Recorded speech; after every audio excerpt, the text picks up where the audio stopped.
ආයිබෝවන් මේ දවස්වල සීක්‍රයෙන් පැතිරී යන වෛරස් උණරෝගී තත්ත්වයක් හැමතැනම තියෙනවා.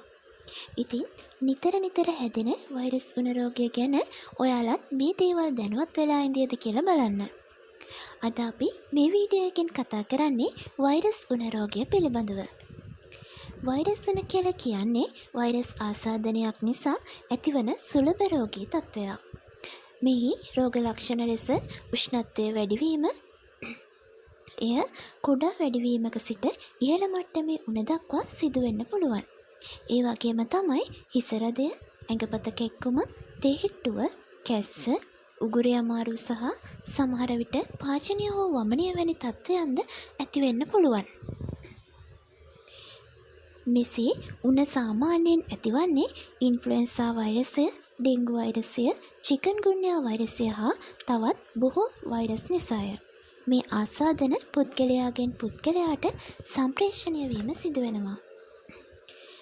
වෛරස් උණ සඳහා ප්‍රතිකාර ලෙස සාමාන්‍යයෙන් විවේකීව සිටීම ඉතාමත් වැදගත් කරුණක්.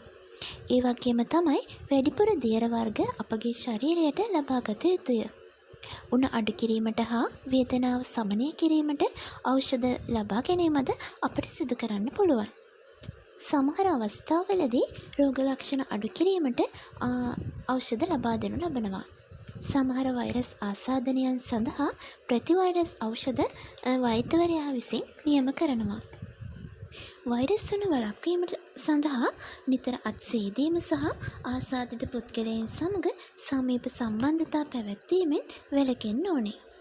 ඒ වගේම තමයි හොඳ සනීප ආරක්ෂක පිළිවෙත් පවත්වා ගැනීම තුළිනුත් මේ වෛරස් උණ රෝගයෙන් අපට වැළකී සිටින්න පුළුවන්. ඉන්ෆ්ලුවෙන්සා වැනි සමහර වෛරස් ආසාදනයන් සඳහා එන්නත් නිකුත් කරනවා. අවසාන වශයෙන් කියන්නම් වෛරස් උණ කියලා කියන්නේ සියලු දෙනාටම සෑදිය හැකි පොදු රෝගයක්. කාලයත් සමග මෙම රෝග ලක්ෂණ දිගටම පැවතුනොත් හෝ නරක අතට හැරුණොත් වෛද්‍ය ප්‍රතිකාර ලබා ගැනීම ඉතාමත් වැදගත් දෙයක්. මේ වගේ තවත් වීඩියෝවකින් නැවත හමු වෙමු.